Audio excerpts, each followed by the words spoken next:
And welcome to the Borough of Carlisle 2026 budget meeting on November 17th, 2025. I would like to say good evening and welcome everyone to the November 17th fiscal year 2026 budget hearing. Before we get started, I want to note that Councillor Roos unfortunately will not be with us this evening due to illness, and Mayor Schultz has indicated earlier that he had a scheduling conflict but will be arriving as soon as possible, likely around 7 p.m. The mayor has, however, encouraged us to convene our meeting at the scheduled published time of 6 p.m. The borough also ensured that it advertised tomorrow night, November 18th, at 6 p.m. for a second night of budget hearings should we not get through tonight's agenda in its entirety. Before we proceed, may I ask for a motion by my colleagues to allow Councillor Stube to attend by Zoom? So moved. And second? Second. All those in favor, please say aye. Aye. Opposed? And the motion passes. Welcome, Councillor Stube. Thanks. And now, is there anyone in the public that wishes to comment at this time? Otherwise, I will ask the Borough Manager Armstrong and Assistant Borough Manager Jude introduce the first fiscal year 2026 process and budget for consideration.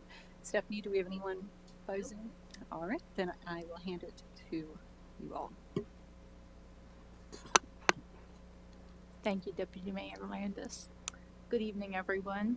Thank you for the opportunity to present the fiscal year 2026 proposed budget. The budget is considered a comprehensive plan reflective of the goals and objectives set forth by Borough Council. It forecasts the anticipated revenues and expenditures for all borough operations: general government, police, fire, streets, community development, recreation, water, wastewater, stormwater, parking, and solid waste. It includes the borough's capital improvement plan. Thus, it not only serves as a policy guide for fiscal year 2026, but it also provides the framework for sound decision-making for our future. The budget includes 8 funds: general, water, sewer, stormwater, parking, solid waste, capital projects, and highway aid funds, resulting in a total fiscal year 2026 budget of $58,394,836. The process starts in mid-year with staff focusing on the fiscal year, operating and capital plan budgeting, and current fiscal year end projections. Attention is given to Borough Council objectives and plans, such as the strategic plan, departmental needs, internal and external priorities, capital projects and equipment, personnel, revenue performance, inflationary impacts, as well as potential challenges. Like last year's development, the budget schedule also included the analysis necessary to look forward a minimum of 3 years. This involved consideration of priorities, capital needs, and the operating and debt impact of those capital items over the coming years. In the following presentation, you will see that we have audited surpluses for all 8 funds in fiscal year 2024, and projected surpluses for 2 of the 8 funds in fiscal year 2025. Those funds that are projected to end in a deficit in 2025 will have incurred substantial capital project activities that require our use of fund balance reserves. An audited surplus is favorable.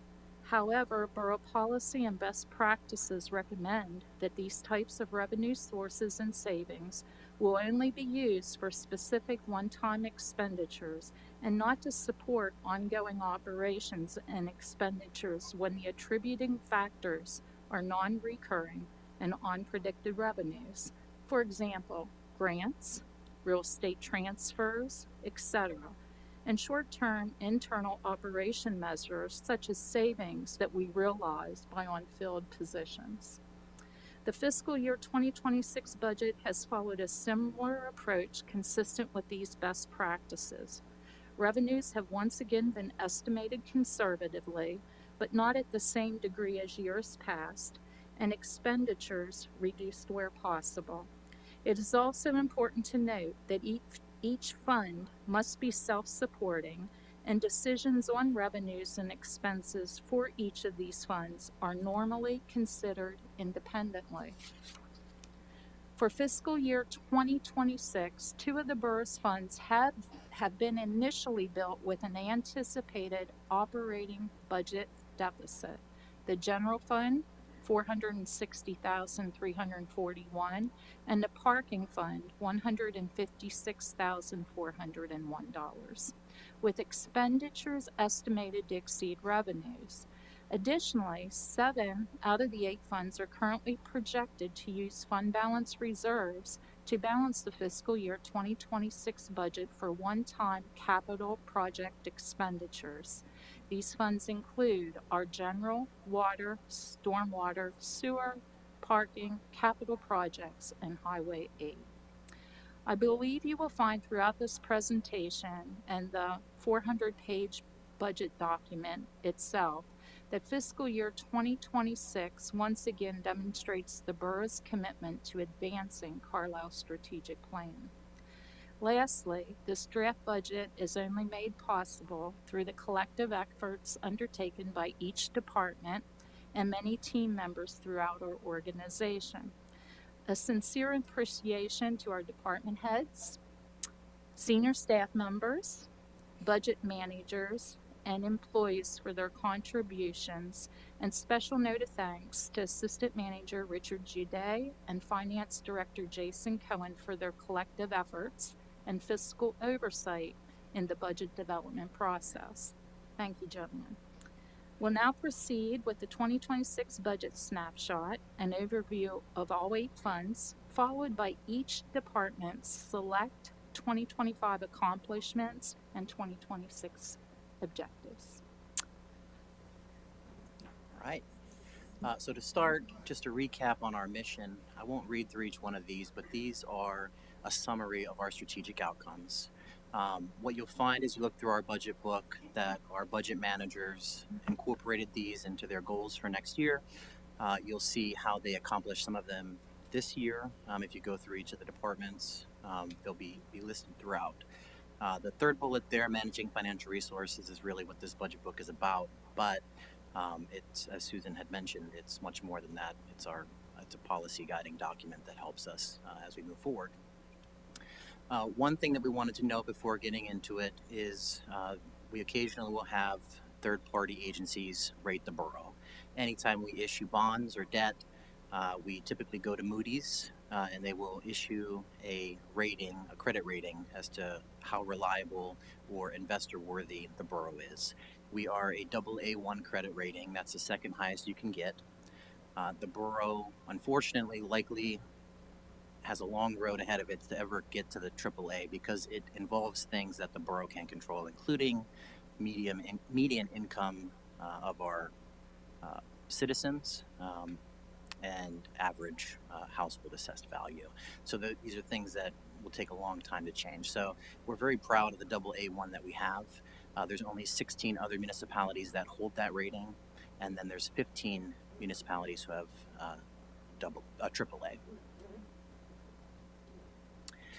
So this just shows that each of the funds up there are balanced. There's no differences amongst any, which means that the revenue sources exactly match the expenses, whether that includes sufficient fees collected during the year or use of prior funds that carried over from the previous year, known as fund balance reserves. And I'll pass the baton to Jason. Thank you, Richard. Quickly, just a high-level overview of all of the points that we'll touch on tonight. Just a brief overview of all the proposed, if any, increases. So the 2026 budget only proposes increases in the solid waste fee per the existing contractual obligation, and an increase for water rates, which we will get into further. So we will start with the general fund. The general fund has budgeted revenues and expenses of just over $17.6 million for 2026. And as you may know, the general fund is the borough's largest operating fund. It essentially accounts for all typical local governmental services. So those would include public safety by way of the police and fire departments, quality of life through community development and code enforcement, transportation through streets, traffic signals, and street lighting, and as well as parks and recreation functions.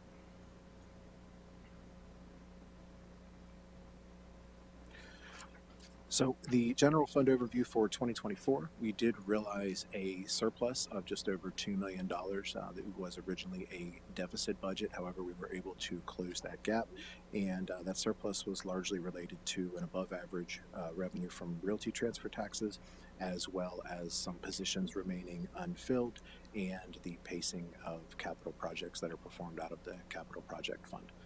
So for 2025, we do anticipate at the moment approximately a $495,000 surplus. Again, that's largely related to positions that have yet to be filled and the pacing of capital projects. And then lastly, for 2026, we are proposing the option to make use of fund balance in order to balance the budget. Currently, as projected, we are budgeting a $1.7 million use of fund balance, and 73% of that is designated to capital projects, while the other $460,000 is designated towards operating expenses. All right. This particular pie chart shows the revenue of the general fund. I like to look at this one specifically because you can see that our general fund is primarily funded by taxes. So other local taxes is 22%, real property taxes is 33%. So that means that there's really a heavy burden on these other revenue sources to increase to match the pace of expenses if we don't increase taxes. The other local taxes includes both earned income tax as well as the local services tax. And the local services tax, if you recall, has been the same rate for as long as I can remember, and Borough Council authorized passing or sending a letter to our legislators asking them to consider modifying that and increasing that amount, which if they did that, it would help the borough cover costs for individuals who aren't necessarily citizens, people who come and work at the borough and benefit from our public safety. The other thing I'll show here on the left, the purple, is our fund balance usage. So that is strictly sources of funds that were from prior year revenues. So as Jason mentioned, we had $2 million surplus in 2024. Part of that is now being used again in 2026. When we talk about taxes, there's a lot of different taxes that the borough can issue. We issue two. One is the general purposes tax, that is an all-encompassing tax that allows us to generate our revenue and use it for any purpose for our general government or any other services that we provide. The fire services tax is a very specific tax that allows us to collect tax revenue based on property values and use that towards offsetting fire service costs. We'll talk more about that one in a little bit. What you see here is our current mill rate. As Jason mentioned, that won't be changing. That's what we've had since 2024, which is the last year that we increased taxes. So for an average assessed home, they can expect to spend $651 in taxes to the borough. Our fire services tax, that covers right now about 44% of our fire expenses. Now that 44% includes both operating and capital. As we'll get into, our current capital plans for a replacement of one of our fire pumpers, or actually two of our fire pumpers, but we're getting one, and that really kind of drove up that amount. So as we incur capital expenses for our fire department, it starts using more and more of our general purpose tax to help cover any gaps. So looking forward, the general fund is solely responsible for funding our capital projects fund. So any capital projects that the general fund intends to incur in the coming 5 years that aren't funded through debt or aren't funded through grants require the general fund to transfer money over. So a large portion of these deficits over the next 5 years can be attributed to capital. This year, we do have an operating deficit. But as Jason indicated, with the $2 million surplus in 2024 and historically being able to help close that gap, we're not proposing any sort of tax rate increase. We think we'll be able to manage it. But it's something that we watch closely, and we wanted to demonstrate here that costs continue to rise, and the reliance on our reserves will continue to grow. So there will be a point where, we'll use up all of our reserves and be forced to increase taxes. But well before we get to that point, we would come before Borough Council and talk about options. But right now, we're 103% above Council's goal, and we expect over the next couple of years that we'll continue to draw down on that fund balance. So our mill rate history, we've only increased taxes 7 times since 2002. The last several times that we've increased it, it was related to our fire services tax, and that helped us close some of the operating costs related to our fire departments. When you look at the tax rate increases compared to inflation, the inflation rate has changed 48% since 2010, and our tax rate has increased 24%. So we've stayed well below inflation, and we hope that that can continue.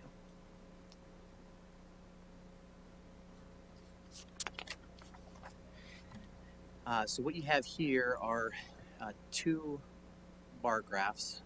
The first one shows the tax exempt properties within Cumberland County. You'll see that the borough has the second highest percentage of tax exempt properties in the county.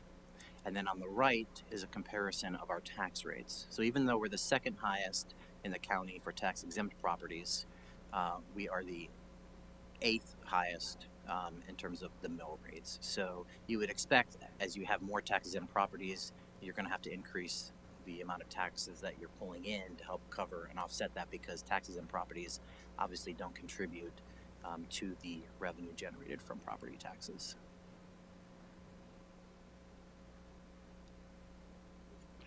So with respect to the capital projects associated with the general fund, our 2026 budget is just over 8.8 million.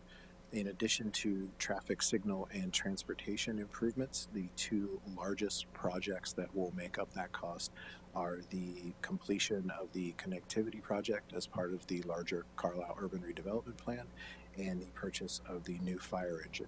So with that, we will give the Director of Transportation and Waste Management, Jeff Bergston, the opportunity to touch base on the Carlisle connectivity project, followed by Chief Randy O'Donnell on the fire engine.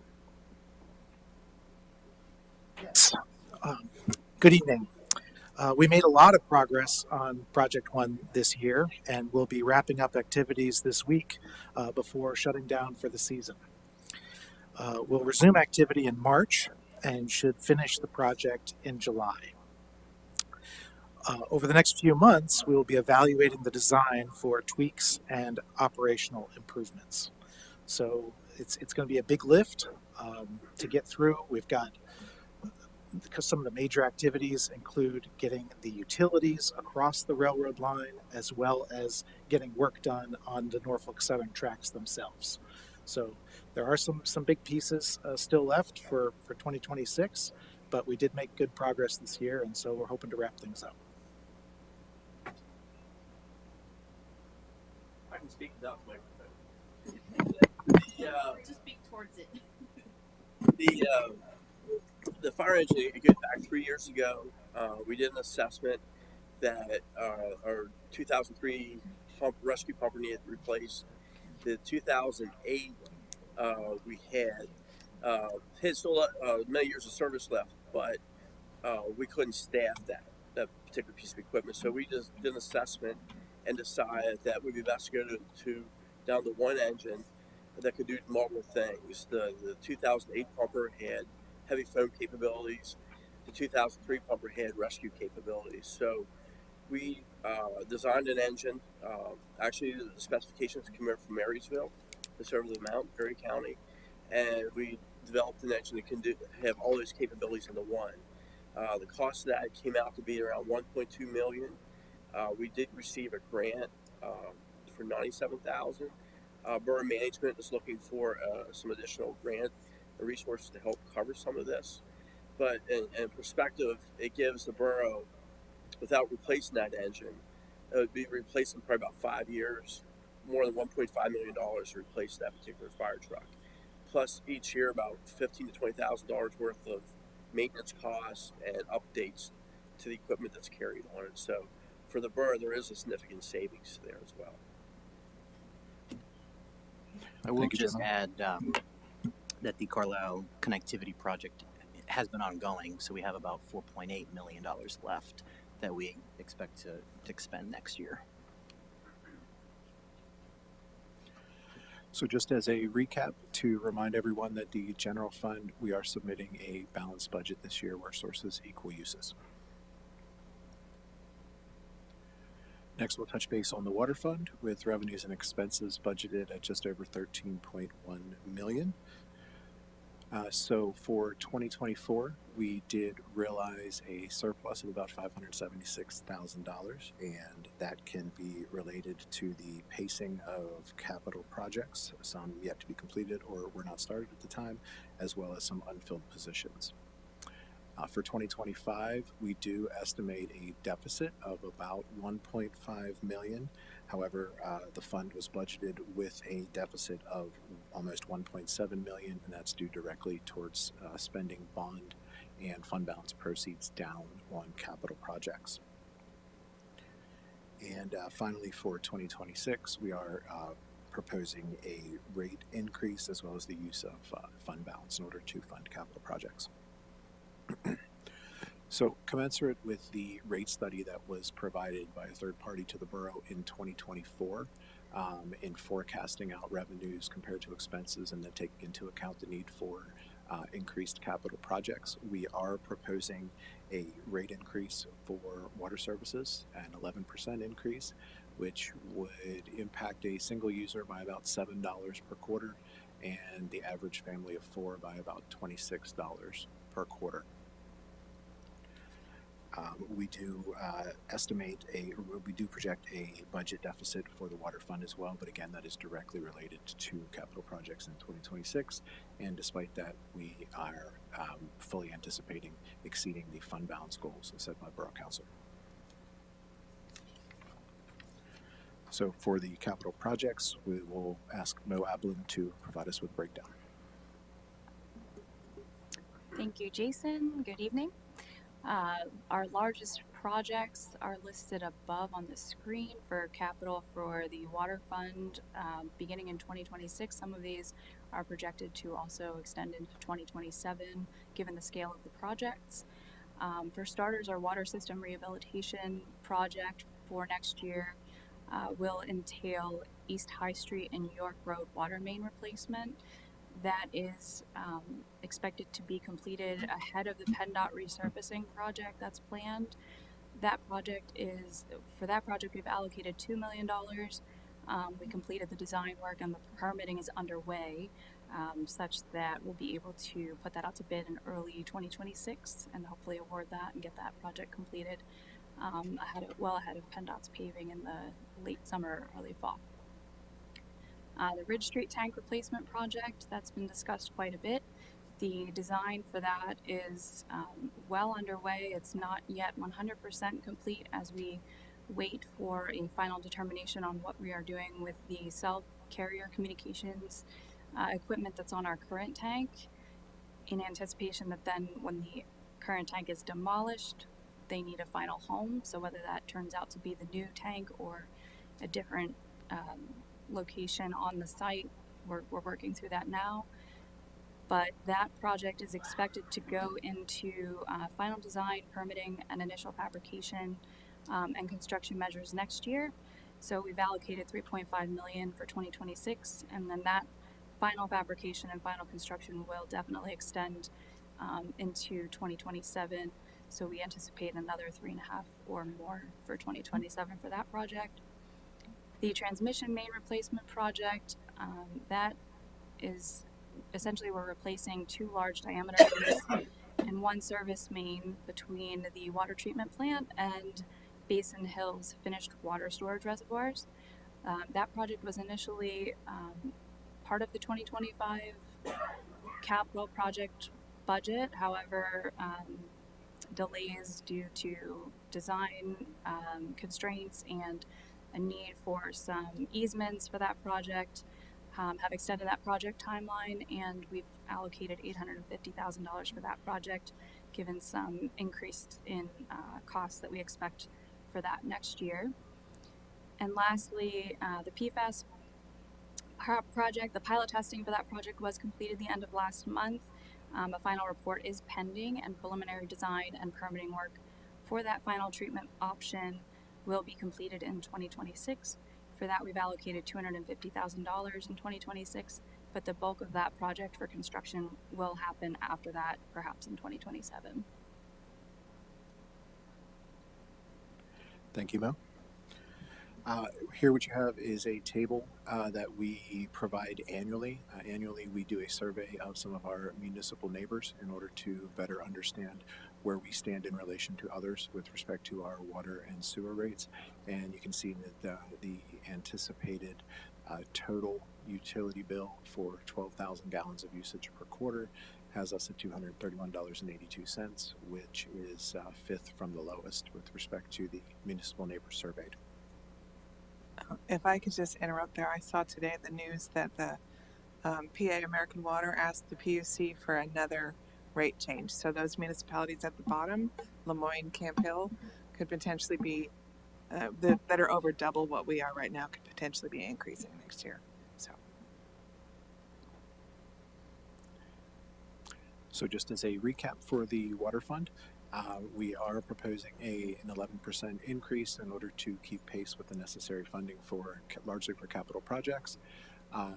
We anticipate that the average single user will pay about $83 per quarter, and then a family of four would pay approximately $331 per quarter, according to EPA consumption estimates. And lastly, despite the fact that we are presenting a budget that uses fund balance in order to meet the necessary balancing requirement, we more than anticipate meeting council's 25% of operating expense goal. The Stormwater Fund for 2026 is budgeted at $2.8 million. So for 2024, we did realize a surplus, and that was related to the pacing of capital projects. For 2025, we do estimate a deficit. However, that is directly related to proceeding with those capital projects as well as proceeding forward with capital improvements despite not issuing debt in 2025, which was originally planned for. For 2026, we are not recommending any fee change, and we will be using a portion of the fund balance to cover the cost of capital projects. So again, no rate increase proposed. 2026 budget deficit is directly related to capital expenditures, and we fully anticipate meeting the fund balance goal set by council. So again, for a rundown of capital projects, I will throw this back to Director of Water Resources, Mo Abilene. Thank you. For stormwater capital projects in 2026, we plan to complete the Orange Street Basin retrofit from a dry detention pond as it stands now to a wet retention pond. That project design was completed this year and has undergone permitting, so we will look to complete construction then next year. In addition, we will begin planning and design for Thornwald Park best management practices, soon to be known as stormwater control measures. Both of those projects are associated with our pollutant reduction plan that's associated with our stormwater MPDES permit requirements under the DEP. For those, we've allocated $350,000 for the Orange Street Basin conversion project and $60,000 for the Thornwald Park design. The Orange Street Basin project, we've also submitted a grant application, and we're hoping to hear back on that in February or March of next year to hopefully help offset that expense. Further, we have the stormwater engineering and system evaluation, which those funds are used to plan and design stormwater infrastructure upgrades. That's your pipes, your inlets, drains, grading, all sorts of projects that would help improve our system or upgrade aged infrastructure as needed. And last is a finance department project to evaluate the Pomfret Street garage for sustainable roof infrastructure. Thank you, Mo. Yes, just to add to that last project, it is a finance project as the finance department is responsible for oversight of parking operations in the parking garage. So as you may know, there's been discussion in the past about the possibility of transforming the top level or the roof level of the parking garage into some type of sustainable infrastructure. So we have budgeted for that project this year. So again, we fully anticipate meeting the council's fund balance goal. We are not proposing any changes to rates for stormwater in 2026. However, as you may know, the stormwater fund was created in 2019, and that was the last time that there was a rate analysis performed. So we do fully anticipate examining in depth the fund rate structure for the stormwater fund for possible future improvements. The Borough Sewer Fund is budgeted revenues and expenses of about $10.2 million for 2026. At the end of 2024, we did realize a surplus of about $1.5 million, and that was largely related to an increase in tapping fee revenue received that year, as well as some positions that went unfilled and capital project pacing. For 2025, we do estimate a deficit of just over $1 million. However, for 2025, a $447,000 deficit was budgeted directly related to capital projects, and the difference being that those projects that were not initiated or completed in 2024 have been undertaken in 2025. So that spending down is just planned fund balance and or bond funds. And for 2026, we are not proposing any changes to rates in the sewer fund, and we will be making use of the fund balance in order to fund capital projects. So there is no rate increase being proposed for 2026, despite the recommendations provided by the third-party consultant for potential increases in 2026 as well as 2028. The sewer fund balance is exceptionally healthy, and we don't see any reason or need to suggest any type of changes to rates at this point. So while we're taking the advice of the consultant for water rates in 2026, we don't see any need to propose any changes for the sewer fund.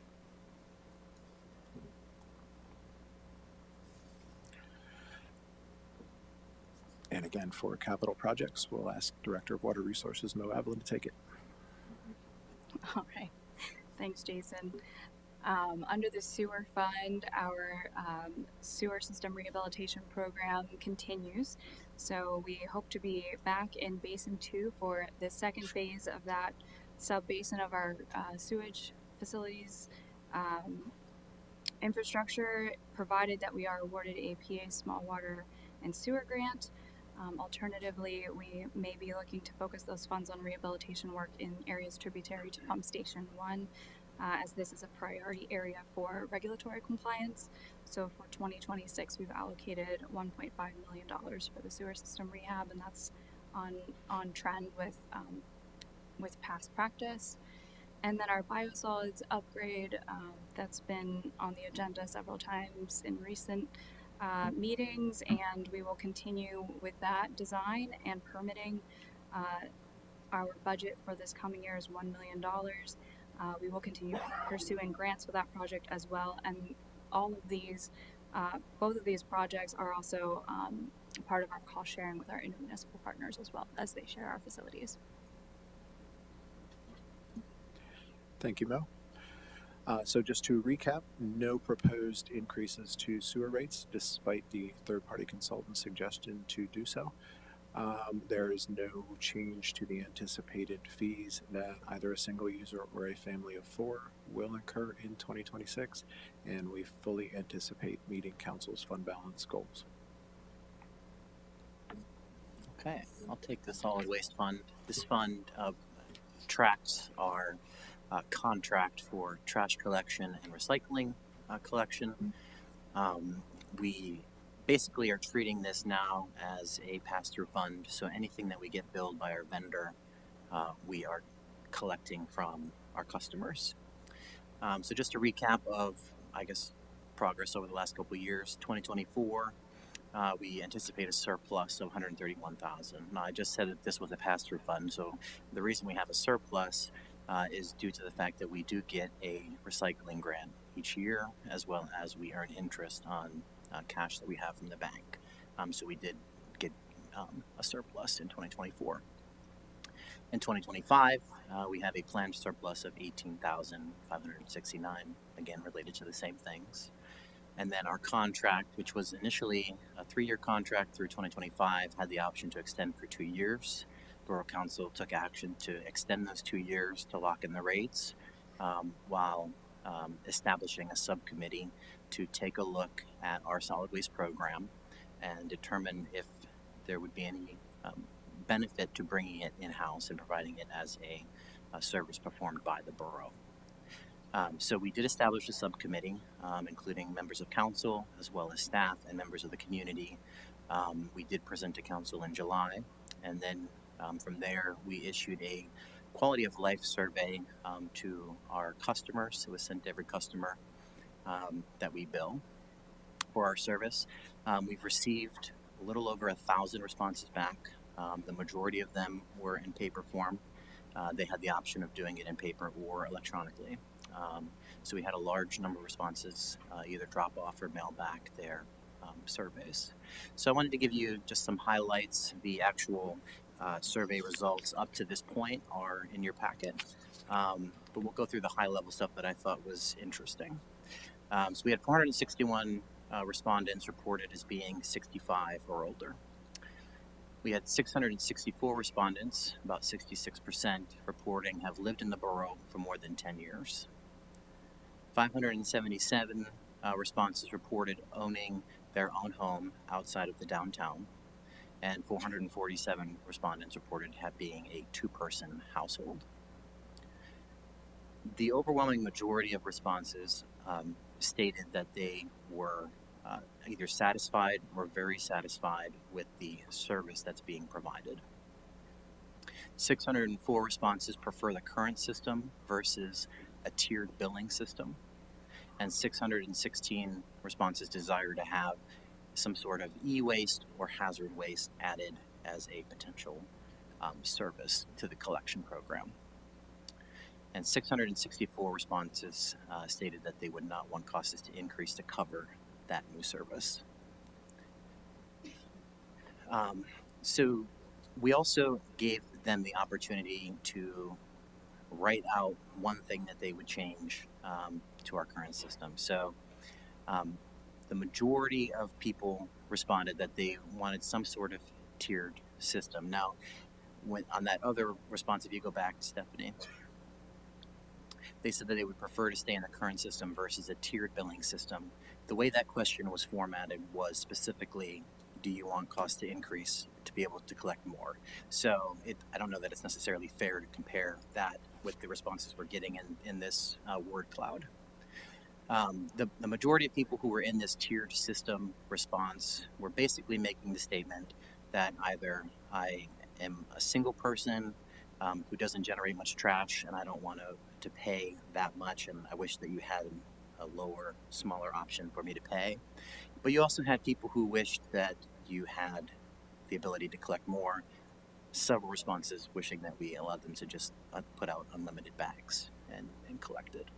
But these are the majority of the responses that they wish that we could change. A lot of them responded that the program was too expensive. So looking at the survey that we did and the study that the subcommittee presented to Borough Council, really the greatest opportunity is not necessarily the service they're providing. They're happy with that, but they aren't happy with the expensive nature of it. And the borough right now only has one bidder that submits on it, so we have a very hard time controlling the costs. So one of the things that we'll be bringing before Borough Council in December is the opportunity to consider adopting a resolution expressing your intent as to whether you're ready to continue moving this forward. Our current program ends in December of 2027, so that gives us 2 years to order the vehicles if that's the route we want to go, as well as working on an operations plan and getting that in place well before it goes live in 2028, should council make that decision.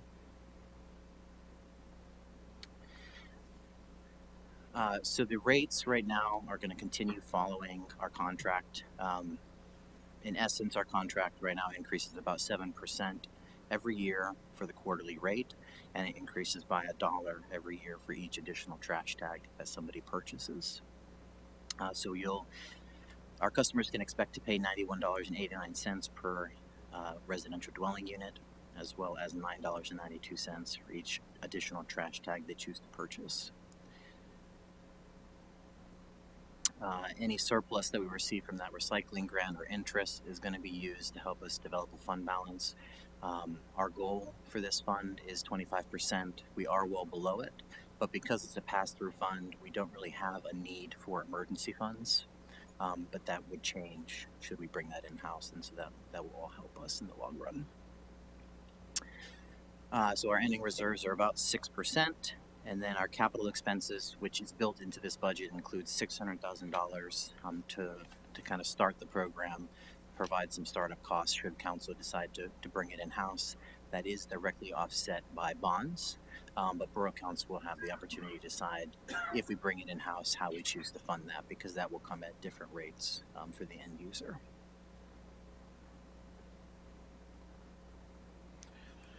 With respect to the parking fund, the budget is about $1.2 million for 2026. And our 2024 audit demonstrated that we ended the year with a surplus of a little over $300,000. That is largely related to the pacing of maintenance projects and capital projects for our parking garages and parking lots. For 2025, we do anticipate ending at a deficit of about $209,000. However, that is less than the council-approved budgeted deficit for 2025 of $217,000. So still within budget for 25. And for 2026, there are no changes to parking rates being recommended, and we are recommending appropriating fund balance in order to cover operations and capital projects. So despite those fund balances being used, we are still well within the bounds of meeting council's goal, which is 50% of operating expenses. We anticipate ending the year at about 113% of those operating expenses. And we will be using 2026 to evaluate potential modifications to the lease and parking programs in order to understand how to make the best use of all of our parking assets that we have available to us. And for our capital projects, I will ask our Assistant Director of Finance, Jamie Long, to describe those for you. Good evening. Our total capital projects for the parking account is $145,000 for the replacement of the garage gate system. Advancements in technology have resulted in the current system no longer being supported, and replacement parts have been difficult to find. The current system has now been in service for approximately twice the life expectancy, and it makes it time to do this, so it makes it necessary this time. In 2025, moving on to other parking improvements in 2025, the borough contracted the consulting firm Desmond to conduct a study establishing preventative maintenance guidelines and identifying needed repairs for the parking garage. Repair items scheduled for 2026 include a facade recoating, new coating of the parapets, columns, and walls on the roof level, and the replacement of window and door sealants. Overall, the garage was in good shape, no structural issues found, so that's a great thing for our budget. And then also $75,000 is allocated to install approximately 9 additional kiosks to replace the existing single head parking meters in the downtown area in areas to be determined in the most need. Thank you, Jamie. So to summarize, we do anticipate having a finalized parking study in early 2026 that will allow us to better examine utilization and parking rates. And we fully anticipate meeting council's fund balance goal of 50% of operating expenditures. The Highway Aid Fund, which is the fund that is designated to receive the state liquid fuels allocation that the borough receives every year based upon how many miles of dedicated roadway it has a budget of $764,000, and that is entirely made up of capital transportation related improvements. So not only will we be planning on using the 2026 allocation in full, but also making use of some of our fund balance reserves that the borough has built up over the years to cover a full year's worth of project expenses.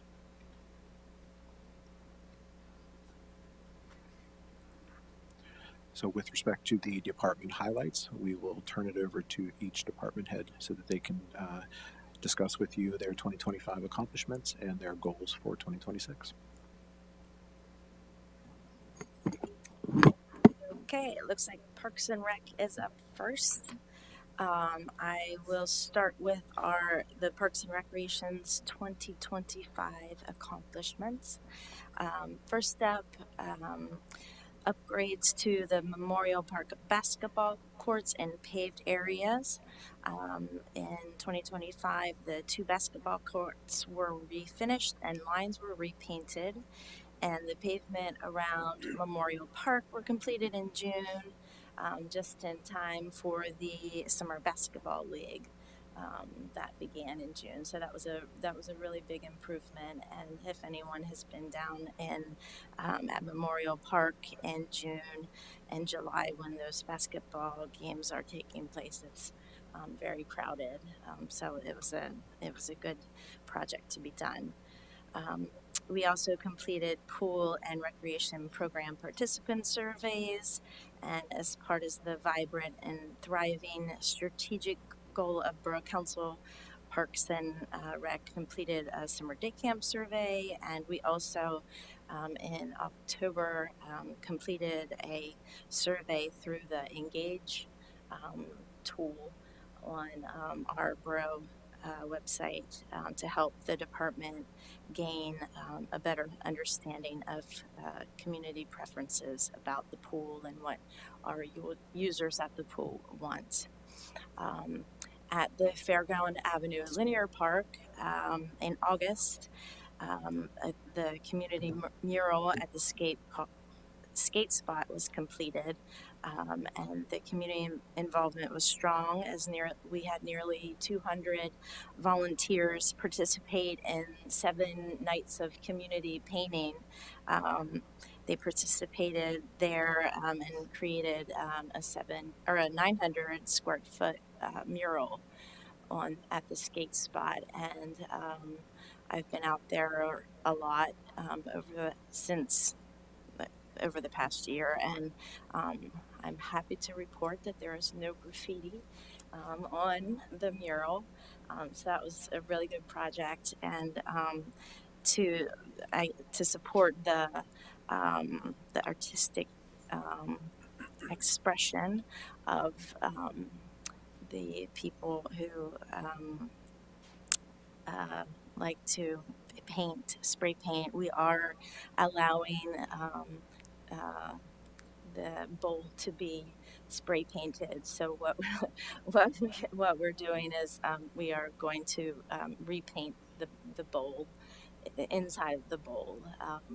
Spring and fall, definitely spring of every year, to refresh that every year. So we're going to be doing that.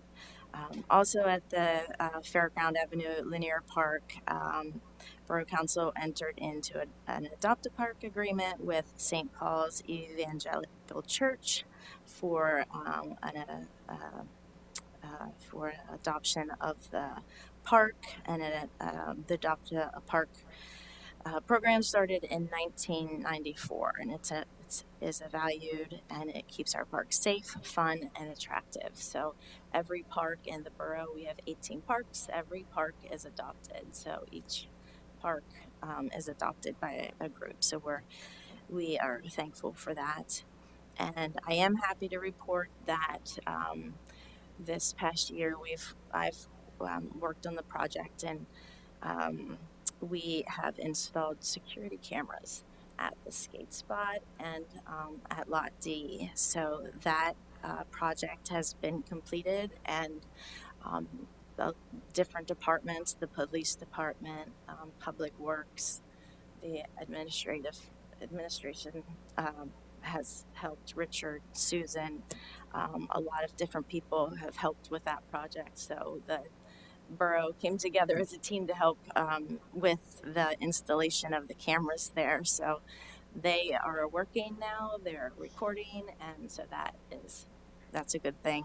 But those cameras, the camera at Lot D also records the roundabout on B Street. So it not only uh, is looking at Lot D, but it is recording B Street. So it's multi helpful, if you want to say that. Another accomplishment, the pickleball courts. Parks and Rec worked with the Carlisle Area Pickleball Association on the installation of the new fencing and gates at Lee Tord, and additionally, Borough Council approved the donation of an AED from the Carlisle Pickleball Association for an AED within the pickleball courts, but that AED is not installed quite yet. At Valley Meadows, the United Way of Carlisle and Cumberland County has installed, with the help of our field operations crew, a basis learning trail for children ages 1.5 to 5 years old, and there will be a groundbreaking ceremony on Thursday at 11. We also installed improvements to the Heber Lake Palmer playground. That has been completed. It's a new inclusive playground. The renovations to the pavilion also have taken place, and put in new ADA picnic tables as well. We also have done some nice new programming, including bike safety classes, to bike rodeos, backyard birding, story time, skateboarding, and these are all done partnered with nonprofits in the boroughs, with Bike Lio, Carlisle Youth Cycling Development, Bosler Library, and the Carlisle Skateboard Club, and these were all offered free to the community. Put a new roof on the gym, no more leaking roofs at the community center. Another accomplishment, Birdtown in its first year, Carlisle advanced from the green level to bronze level, is in its designation of Birdtown, Pennsylvania, and committee members collaborated with Bosler Library for youth birding classes, placed bird houses in borough parks, held bird walks, and provided educational programs for youth. And then also a committee of 9 individuals were formed and met on several occasions to discuss the contents of the RFP for the Comprehensive Recreation Park and Open Space Plan, and that RFP was released October 21st, and bids are due November 24th. So there's the accomplishments and then goals going in line with the comp plan. Probably the most important goal in 2026 is for the Parks and Rec Department is our comp plan, our Parks and Rec comp plan. In 2026, we hope to hire a consultant in early 2026. Our comp plan RFPs are due November 24th, so that's really soon. I don't know, very soon.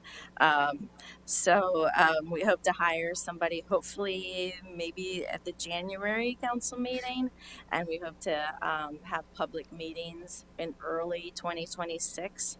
So it's will be a 10-year plan of all of Parks and Rec activity or Parks and Rec within the borough, and it will focus on prioritizing and identifying improvements um, in current Parks and Rec spaces and identifying improvements and prioritizing accessibility, analyzing vacant lots and distressed lands and provide recommendations to improve new and existing on and off-road bike and pedestrian trails and connections, perform a maintenance management plan and focusing on facility operations, analyzing recreation programs and services, looking at our recreation and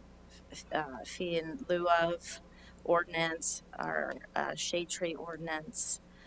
So it's a big deal, and it's something that we're really excited to do. Another goal is we want to begin an athletic maintenance program at the fields that we have games and we play leagues on. That would be Valley Meadows, Lee Tort, and Moreland. Another goal is to work with the Shade Tree Committee and the Climate Action Committee on recommendations to the Shade Tree Ordinance. We're already meeting since September. Shade Tree and Climate Action have been meeting. We've been discussing changes to that ordinance. We've made some headway, and I will continue to meet in 2026, Jared, and our committees have been meeting, so we're getting somewhere. It takes a little while, but I think we'll get somewhere. I know we'll get somewhere. Another thing, I only have two more, promise. Two more, I promise. We we want to redesign the summer artist series. Traditionally, we've held that at the Thornwald Amphitheater, and traditionally it's been with musical performances on Sunday evenings. In 2026, we are going to redesign that, and we're going to do it with a varied schedule and do it at different venues. And we want to do maybe a movie in the park, maybe two movies in the park. So we're thinking about how we're going to do that differently.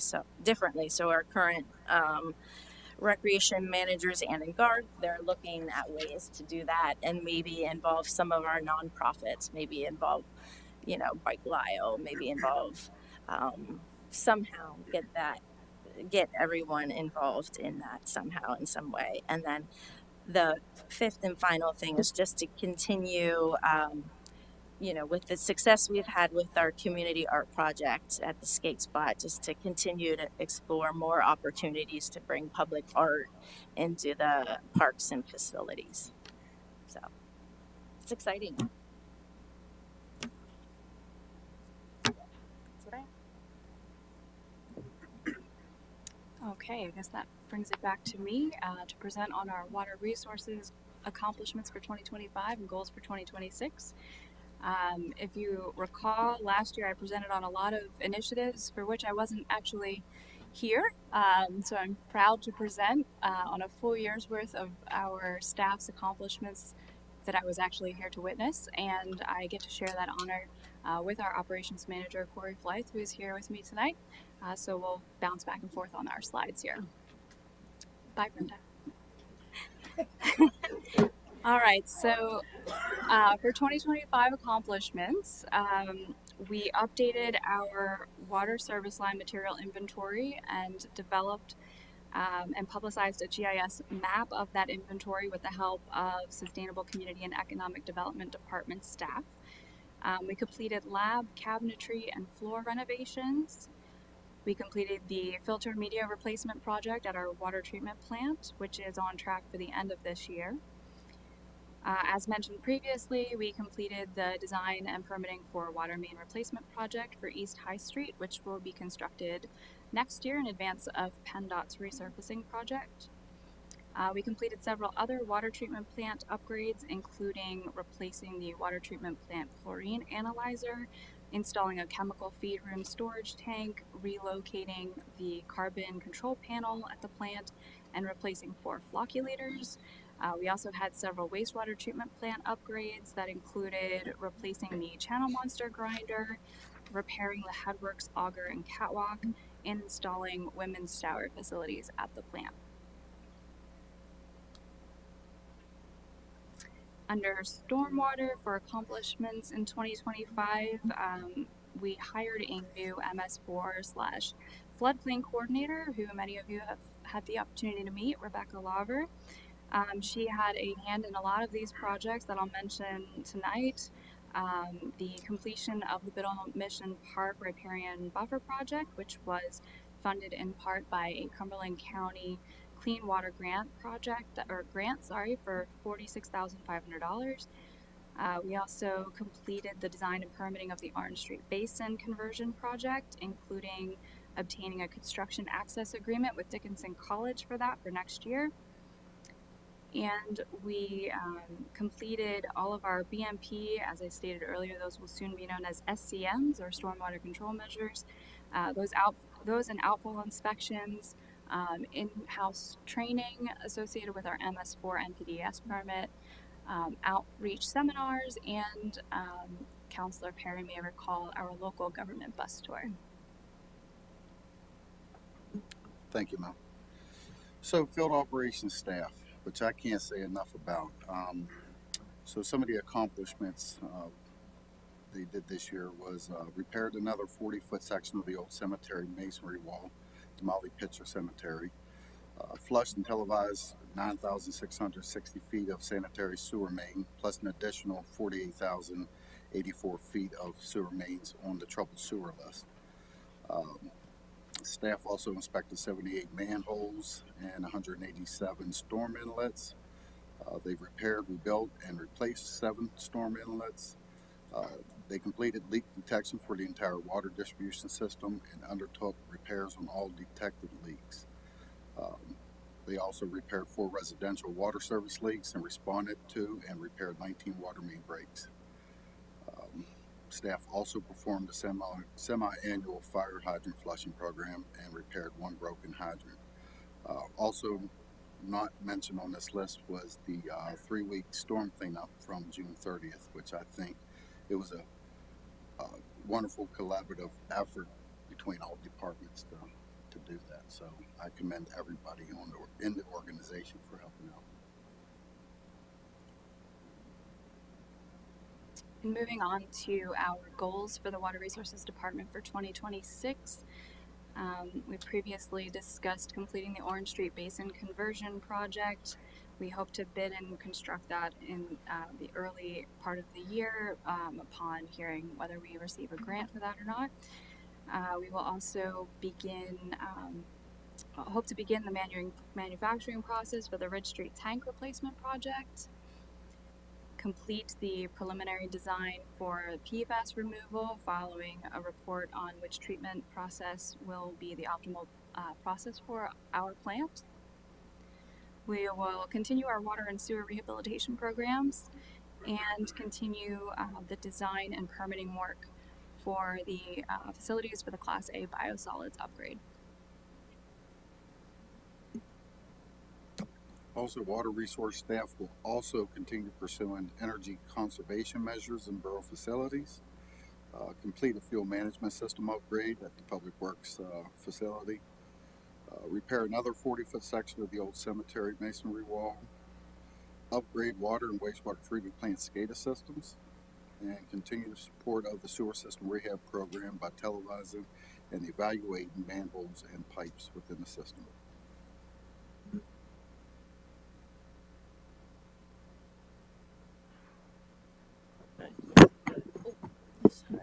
That's okay. Good evening, everyone.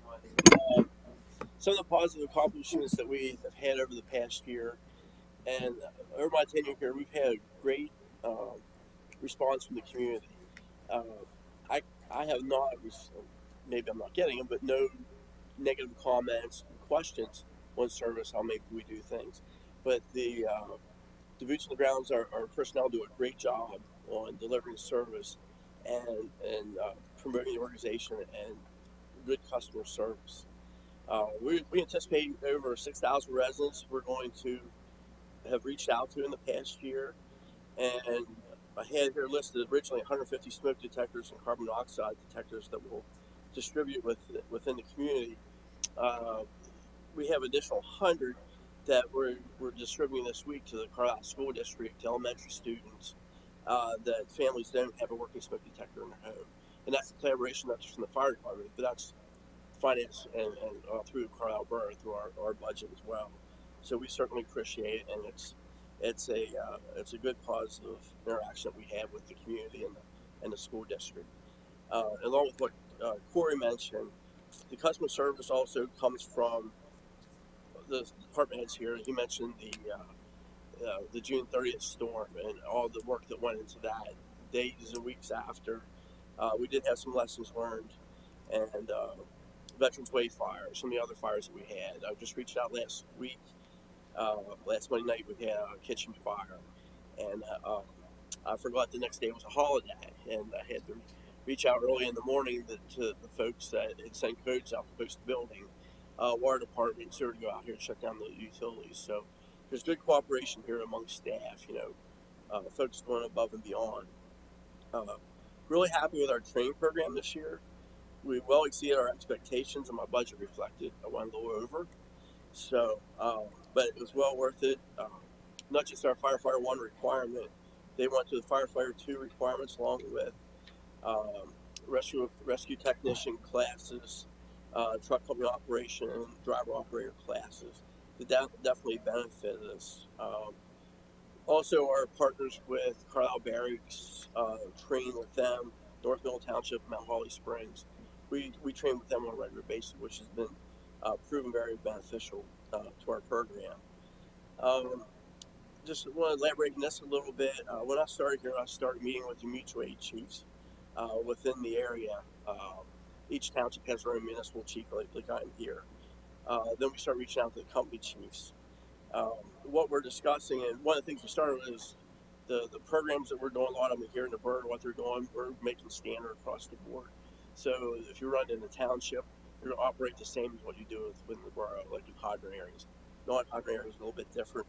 Administrative operating procedures as well. So we're doing a lot of those collaborations. If we need to lean on each other for a problem that comes up, we can lean each other. But one of the big focus that we have, and will come down with the 2026 goals, is that we are meeting right now regularly with discussions on our staffing. Every month I show you our staffing level, how many certified personnel we have riding on the fire trucks.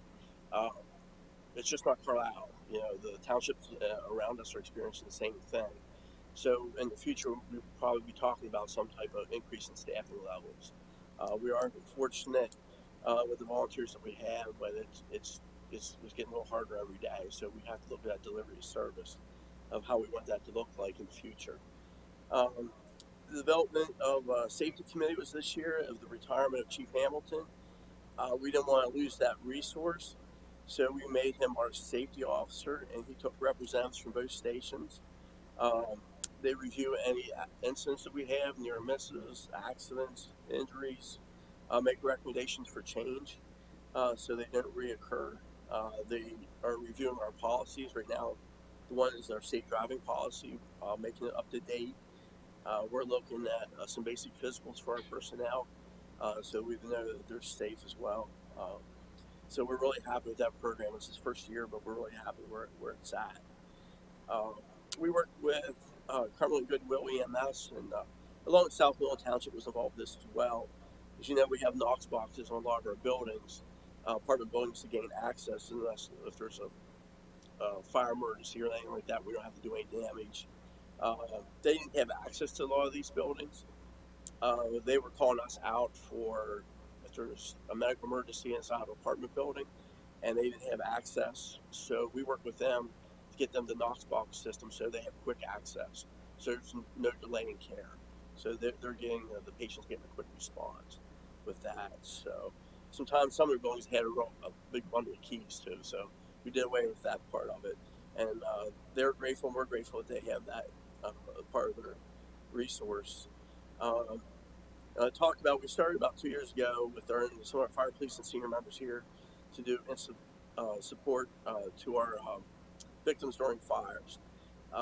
I cannot say enough. Well, we still have personnel to do that, but I can't say enough about the Cumberland County Incident Support Team. They come out to our major incidents and support us. I'll just give you a reference to go back to Veterans Way Fire again. It's probably 130 some residents. By the time I came from home to here, they had all of them collected at one spot, took care of getting them shelter, helped getting them food, getting them all the basic needs that they needed just to get through that first couple hours. So if you ever get a chance to thank the county commissioners for that, please do. It's good customer service for Cumberland County. We're going to continue to officer development with our operational officers and to improve their leadership and have a succession planning. Our goals for next year, this should have been a goal in 2025, but things change. We're going to be the implementation of our new radio system. I have the lead here for the borough with all the departments, with all the radios, installation, and so forth. And that's underway. One of the things that's going to be different for fire, everything changes for us. As right now, you hear a voice dispatching us on a call. It's going to be a computer. It's going to be dispatching us. So how we receive calls, how we listen to calls, how we respond to calls is going to be totally different than what we do today. So there'll be a transition with that, and we'll provide training for our borough staff plus our first responders to make sure everybody is up to speed on all the transitions goes with that.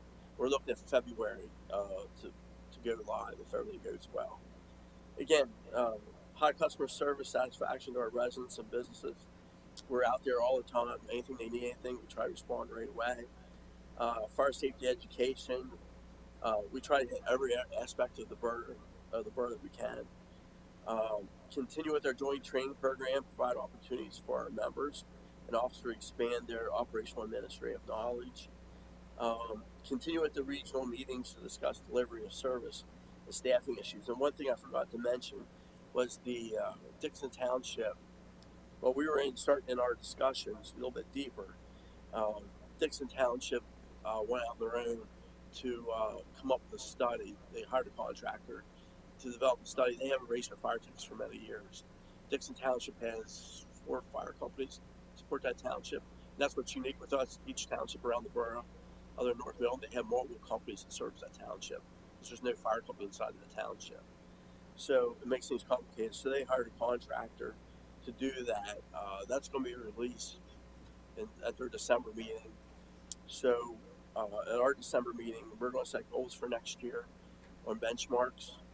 And then from that, we're going to, once we establish a little bit of a plan, then we're going to bring the township and borough manager on board to give them an overview of where we're headed, and what we found, what we're looking for in the future. So that's more to come in the future. Just prepare for the new rescue pumper that will be coming. We're looking at that probably in the fall. There'll be some new equipment, new operational techniques we'll need to learn for that. One thing we really want to work on for next year is development of our administrative staff. All our staff here, the things that we deal with on a day-to-day with budgeting, conflict, and writing policies, procedures. There's not a lot of classes out there for our administrative leadership of the fire companies. We did find some things maybe for next year that we would definitely want to push that to give them the education they need to strive. So that should be all.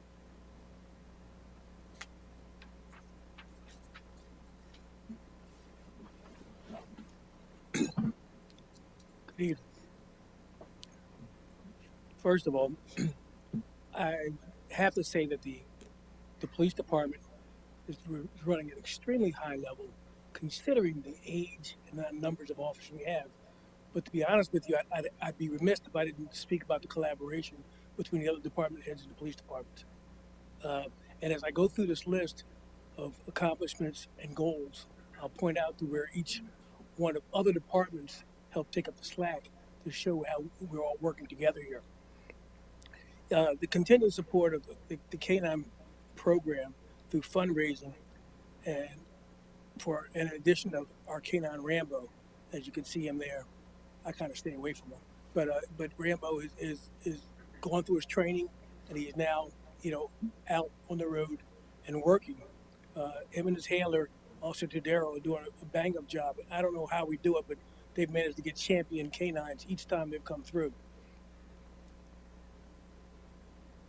Along with continued hybridization of our fleet, in addition to electric, we have electric patrol vehicles. We see there are Ford F-150, and finance and everyone else helps get these vehicles in line with the police department, our finance. And around town, I can tell you that the electric vehicles are great. My experience on the turnpike, not so good, but that's another story. We've gone advanced de-escalation training for all sworn officers. Now, this is going to be a little disjointed here, but bear with me. Our goal is to get all of our officers through crisis intervention training. That's been our goal forever. So far, we got 4 through. We have 6 more slated for the future. But that 6, and even the 4 that went before them, is a direct correlation from HR's co-responder working with us and getting us in the class. So it's just remarkable that, like I said, collaboration is the name of the game here for us in moving forward and getting our situations straightened out. We're deeply concerned about the mental health of our officers. We've installed a decompression room or a calm room in the police station that officers can. There's sometimes that they may see things on a call that they need to take a break from. With the permission of their supervisor, they can go back there and kind of just sit for a minute by themselves without the radio blaring, and give them a chance to get themselves straightened out. We're also working towards a higher crime clearance rate, although I've got to tell you the percentage that we are now is actually fairly good. Our 2026 goals, and this also goes back to, my time up? Okay, I'm done. Our 2026 goals, also when I speak about collaboration, we want to continue our development and community outreach. As you know about the Christmas party that we do every year for the kids. So far, we're up to like 4 Christmas parties, and our Corporal DeMartel's office looks like Toys R Us annex. And that was started by an officer here in the police department who saw kids that needed help, and he reached out. But along with that, with our continued community outreach, here's another one that at National Night Out, along with our law enforcement partners from North Middleton, we also work with Parks and Rec, do a bike rodeo and bicycle safety. We've been talking to the school district about conducting a safety course with their kids. Perhaps we can kind of shorten this road that we're on as far as bicycle safety. We want to continue a high level of training, again, like I said, CIT and de-escalation training. We're also continuing the first line supervisor training for each of our officers, and we're getting on our way through that. We're getting through that pretty well, and the amount of people stepping up now is actually working. There's more people working harder now than it was when we had more people. So I'm not saying that's a solution, mind you, but I am telling you that these guys are really doing a bang up job. Crisis intervention before 6. I mentioned the co-responder, the CSO program. Again, we're managing to we have 3 part-time community service officers who are taking the slack up where a uniformed officer may not be needed. So you'll see them around doing stuff, And just the idea here, as far as our goals, to increase that program, increase their training, their ability to handle things. So we're moving along with those things very well. I think that's it. I'm good. Thank you.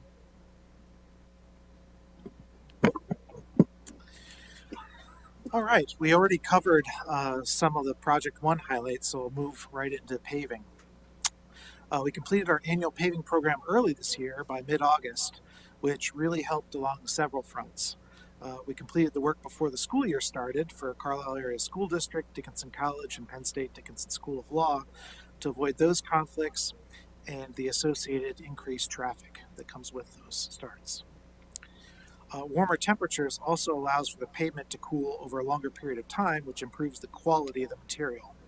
And getting done earlier means less leaf and fall debris on the roadway to clean off before paving, so it doesn't get inadvertently incorporated into the pavement, which degrades the quality of the material. Other accomplishments, the Vision Zero subcommittee continues to meet monthly to further the mission of achieving zero fatalities and serious injuries on our transportation network. And it's important to point out that this is not just an engineering effort. We have representatives from council, the manager's office, public safety, parks and rec, planning, and public information, all working together on a more holistic approach to solving our traffic safety issues. And speaking of collaboration, multiple borough departments regularly meet with the Carlisle Area School District to coordinate and collaborate on projects, including the Wagner's Gap Shared Use Path. And that project will provide a safe space for walkers and bicyclists to get to and from the CASD campus along Route 74 and Wagner's Gap Road. We also had coordination with PennDOT this year for a project that occurred this year and for a project that's planned to occur next year. The one this year is for South Hanover Street from the square to south of the borough line. And then next year, PennDOT's planning on resurfacing curb to curb on East High Street from East Street all the way out to Army Heritage Drive. Just want to point out a special thank you to Jason and Jamie for their coordination on the South Hanover Street project with regards to parking. I know getting information out of PennDOT was difficult, and we had to pivot quite frequently in order to try to keep things sane. And then also to Mo and Corey on the East High project, because I know there's a lot of coordination there with the water and sewer efforts. In terms of the 2026 goals, again, we want to finish up Project 1, currently scheduled for the end of July or for the beginning of July. And it will be a large undertaking, as I had mentioned, because we want to include both utility lines over the tracks as well as the work on the Norfolk Southern tracks themselves. We're going to advance our annual paving program by adding additional roadway segment candidates into a bank so that if we need to pivot from the current plan, we'll be able to do so quickly and effectively. So that's in addition to the 2 years that we're already planning out ahead. And also along those lines, we just held an internal meeting last week, and we're going to have a meeting with UGI this week, because the idea there is that we would like to inform UGI of our projects so that they can get kind of their onesies, twosies taken care of. And then it's also an opportunity for them to inform us of their projects, where we're increasingly asking them to repave larger sections of our roadway. So they can pay for that instead of us. And we can minimize the number of cuts into the roadway. We'll definitely continue our collaboration to advance the Vision Zero initiatives. We'll work closely with the manager's office and solid waste subcommittee to move that in-house evaluation forward. And we'll take advantage of some of our secured funding from the Green Light Go grants to improve our traffic signal system equipment.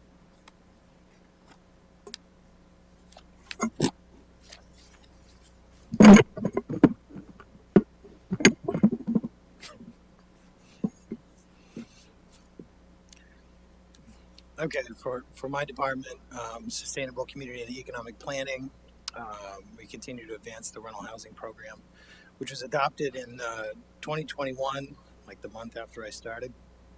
And we had about a year to get that going. And over the last few years, we've been able to register a bunch of properties, get them inspected and licensed, which I think has been good for the borough, certainly good for tenants, and it levels the playing field for landlords in terms of our quality standards and safety standards for rental units. This year, we reorganized the department to add construction inspections within the public right-of-way. My department's looked after, street cuts and, things within the right-of-way from a permitting standpoint and record keeping. But until this year, we didn't really look after the inspections. We're starting to do that, which hopefully streamlines things for customers, look at the permit and get their inspection in the same place. We did a little community garden in the borough on Northwest Street, which has been a pretty cool project. Mostly me out there, kind of sweating, and Public Works bringing me tools to play with. I like the tractor the best. And then we used the 2024 Carlisle Historic District Survey this year that was adopted as a policy or a planning record in January 2025 for some of our initiatives, which I think has been helpful. As far as accomplishments go, I appreciate my colleagues sort of calling out SCEP for, kind of helping out. GIS, I think, has really allowed us to keep things moving. The last thing we want to do is be the sort of cog in the machine that slows things down. So our GIS tools, geographic information systems, it's a map database. So we can load our maps with all kinds of records about what's happening on the land. And, we're able to offer things to the public in terms of, what's happening in their neighborhood from a zoning standpoint or street classification or, solid waste and recycling routes, to the new, lead service line record. And let's not take that for granted. That thing is wicked awesome. There's a template that Esri puts out for lead service lines, and it's got this sort of hemisphere point that's got two sides to a circle. One side is the the private property owners, and the other side is the public owner, or rather the material type. And this is all for lead service lines. And the template wasn't something that we could use with our data set. So our policy and GIS analyst took that template and created a brand new map for us to use, which has helped us meet our regulatory requirements with the EPA, as well as gather information from the public. So the GIS tool is just awesome. As far as land use reform goes, this is sort of falls under long range planning to some extent. We're able to make some map amendments to our zoning, where it was sort of commercial shopping center on East High Street, as well as down on Cherry Street. There was high density residential that we changed both of those to urban mixed use. And we're currently working with council to review some demolition standards for big old buildings in the urban mixed use district. We analyzed like 15 lots and 16 buildings and came up with 6 big buildings that met the 8,500 square foot, 75-year-old threshold for a little added scrutiny. And that's currently going through the review process with council and some of the stakeholders.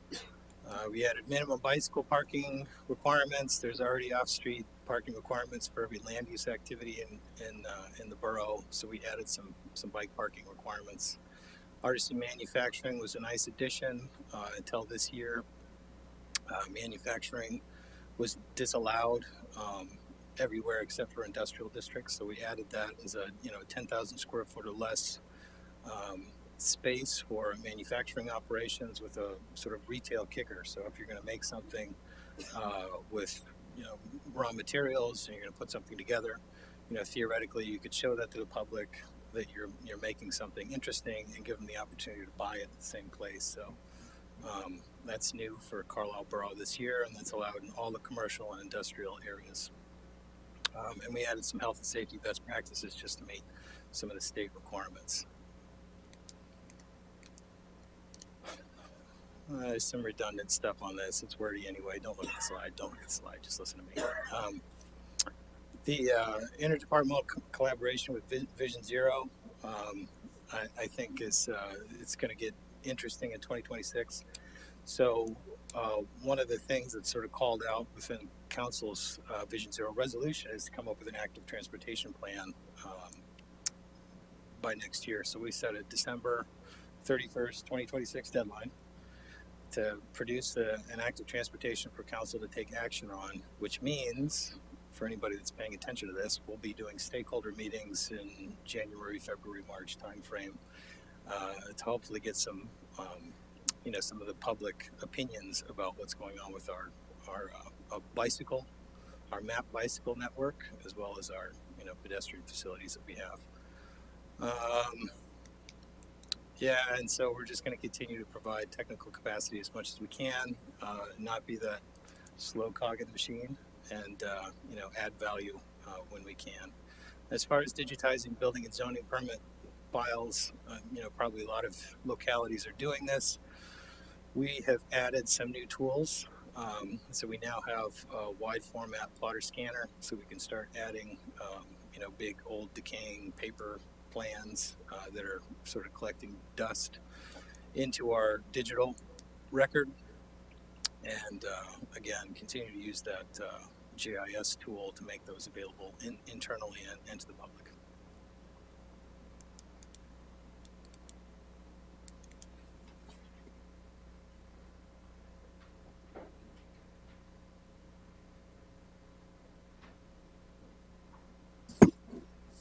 Thank you.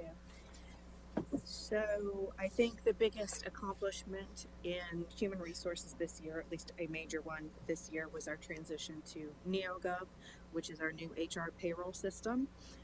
It allowed us to move from paper-based time and attendance processes to online automated processes. The effort included putting together some instruction materials, sitting down with each department and training the employees in small groups to make sure everyone had a chance to discuss the product, ask questions. We spent one-on-one time with individuals who maybe wanted additional help in navigating the system. And the system also has a mobile app which employees can use to clock in and out right on their phones if they would like to. And we provided additional laptops for some of the work sites where employees were previously sharing one computer, so they now have more immediate access to the system. We also completed a compensation study this year, which is done every 3 to 4 years to ensure that staff pay remains comparable to the market. Our committees, once again, it's important to get the employees engaged and working together in various capacities. And so we have an employee engagement committee that plans and carries out different initiatives like fundraising and collecting donations for the local nonprofits during the holidays, volunteering at the United Way Day of Caring and DCA's cleanup days. Typically, staff will walk in the Halloween parade, walk in the holiday parade as well. We did pumpkin carving this year. Our Borough Safety Committee, which is completely made up of employees, was once again certified by the Department of Labor and Industry, which results in a 5% savings on our workers' compensation insurance renewal every year. And of course, as there were mentioned by others this evening, we do have employees who engage in the Vision Zero Committee, the Human Resources and Payroll Software Work Group, and our co-responder committee. Also, to keep employees engaged, we issue a quarterly newsletter called the Borough Buzz to inform employees about what's happening in every department, and we also use it to recognize the successes and achievements along the way, and to also acknowledge our new employees and put a face to the name out there. We issue a monthly wellness newsletter that provides information and tips to, encourage employees to live healthier. We hold quarterly lunch and learns to provide education about nutrition and healthy living. We also participate in the Downtown Mile. This year we also participated in the Walk the Mile. And also, once again this year, Human Resources staff represented the borough at the annual Historically Black Colleges and Universities recruitment event, which reaches out to students who are considering entering the workforce upon graduation from high school. As far as our goals to increase employee training and professional development, staff are always, continuing to complete their individual training, group training, enhancing skills and knowledge. As part of the annual performance evaluation process, everyone has to complete at least 3 professional goals, professional development or training goals. This year, all of the non-uniform staff completed customer service training, which covered both internal and external customer service, and all administrative staff, administrative office support completed full-day courses to enhance their Microsoft Word and Microsoft Excel skills. 7 of our supervisors are currently attending a 6th session online ICMA Effective Supervisory Practices course. And Mayor Schultz, as well as some of the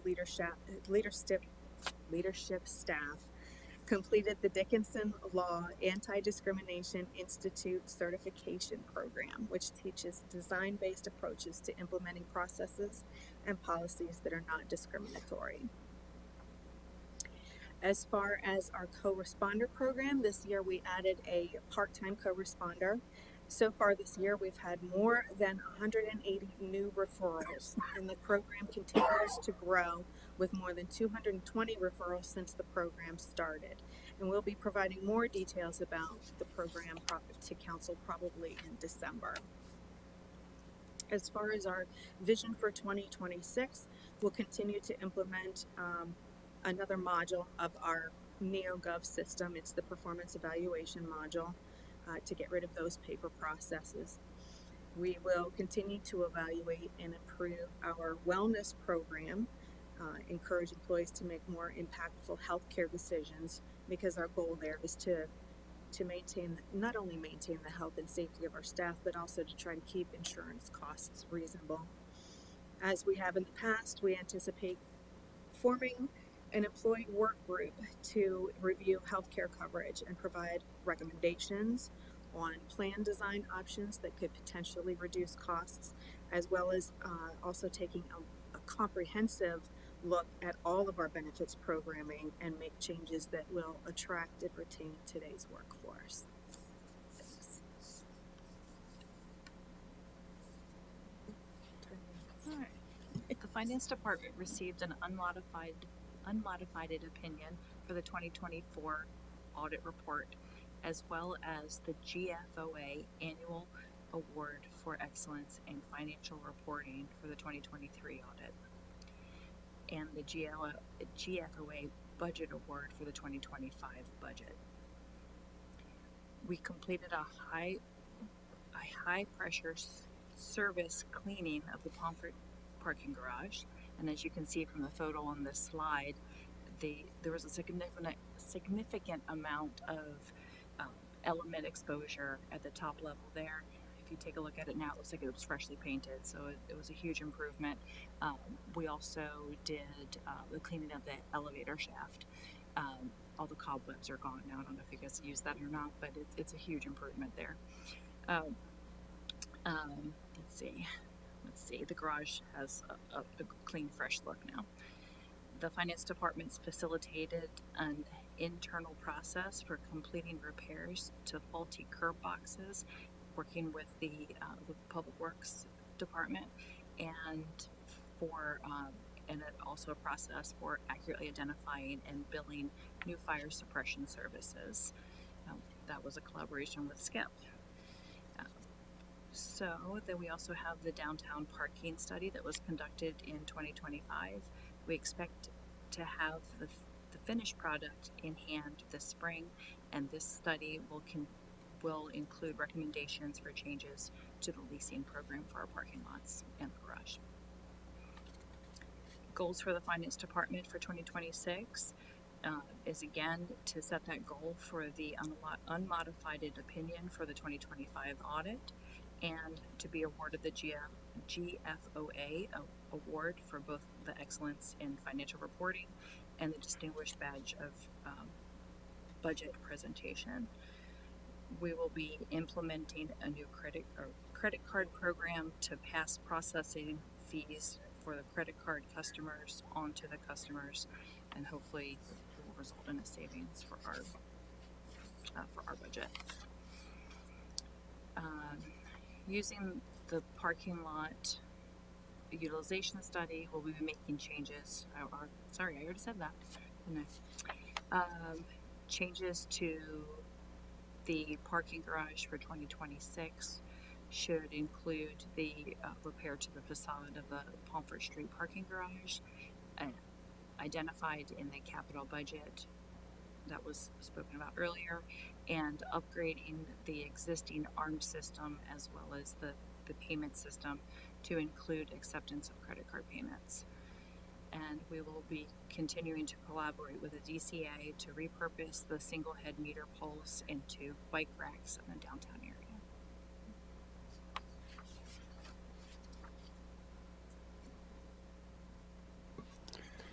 First, I want to say that the deputy mayor and I are not having a spat, as I showed up and she left. She had to rush off to something for work, and I was actually coming from coaching a basketball practice of our youngest public works volunteer who specializes in water main breaks on South Hanover Street. Corey, you know who I'm talking about. Look at him. She hasn't gotten her t-shirt yet. I'm talking about the now 10-year-old. right, your second child. So, but sorry I missed the first part of the meeting, but you can tell that we don't have a tax increase in the budget because there's nobody here other than Maddie. So, are there any questions from council on any of the reports from our staff? Sam, anything? No, I didn't want to exclude you. Maddie, do you have any questions back there for us? No? Okay. Do we have anybody by Zoom? Wow. Okay. Hi, Jeff. All right. I'm still here. Great. Okay. We have our action items. So we can run through a series of motions. I'm going to take public comment. Probably public comment should be before the action items anyway, so it's better we did it that way. Under the action items, would anybody like to work us through the motions? Any takers? Thank you, Councilor Mellon. All right, so first I move that council approve the 2026 proposed budget for public display and public comment purposes. Councilor Mellon makes a motion to approve the 2026 proposed budget for public display and public comment purposes. Is there a second?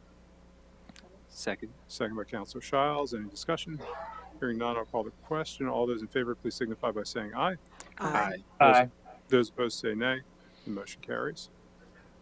Next, I move that council schedule a public hearing for December 11th, 2025 at 5:45 p.m. for the purpose of receiving public comment regarding the fiscal year 2026 proposed budget. Councilor Mellon makes a motion to schedule the public comment hearing for December 11th, 2025 at 5:45 for the 2026 proposed budget. Is there a second? Second. Second by Councilor Shiles. Any discussion? Hearing none, I'll call the question. All those in favor, please signify by saying aye. Aye. Those opposed say nay. The motion carries. And next, I move that council authorize the drafting and advertising of the following ordinances. Tax and fire ordinance, an ordinance levying a tax for general borough purposes for calendar year 2026 and succeeding years until altered by Borough Council, at the rate of 3.058 mils on each dollar of assessed valuation of real estate, and furthermore, a fire services appropriations tax rate of 0.752 mils on each dollar of assessed valuation for calendar year 2026 and succeeding years until altered by Borough Council. Next, I move the authorization of the water rate ordinance, An ordinance adopting water rates of $7.54 per 100 cubic feet for water rentals and charges for consumption billed subsequent to May 1, 2026. The sewer rate ordinance, an ordinance adopting sewer rates of $7.66 per 100 cubic feet for sewer rentals and charges for discharged bills subsequent to May 1, 2026. Stormwater fee ordinance, an ordinance adopting a monthly stormwater rate of $7 per ERU billed subsequent to May 1, 2026. And the solid waste and recycling fees ordinance, an ordinance adopting a fee of $91.89 per quarter per residence for trash collection and setting a fee of $9.92 per additional tag or tag bag effective January 1, 2026. Councilor Mellon very kindly went through a series of motions to draft and advertise the ordinances for the taxifier, water rate, sewer rate, stormwater fee, and solid waste and recycling fees. Is there a second? Second. Second by Councilor Shiles. Any discussion? Hearing none, I'll call the question. All those in favor, please signify by saying aye. Aye. Aye. Those opposed say nay. The motion carries. Thank you, Councilor Mellon. And any final words from council before I adjourn? I'll just say thank you to the borough manager, assistant borough manager, everybody on staff, finance department. Thank you, one, for being here tonight. We get to see Corey very rarely, so it's like if you want to come out more often, feel free. But thank you. I know this is a lot of work, and I know Susan, puts you through the ringer to make sure we squeeze every bit of efficiency out of the budget, so that we don't place any more burden on our residents than is necessary to deliver the very high quality services that you and all the folks in your departments provide every day of the week here in the borough. So thank you all very much.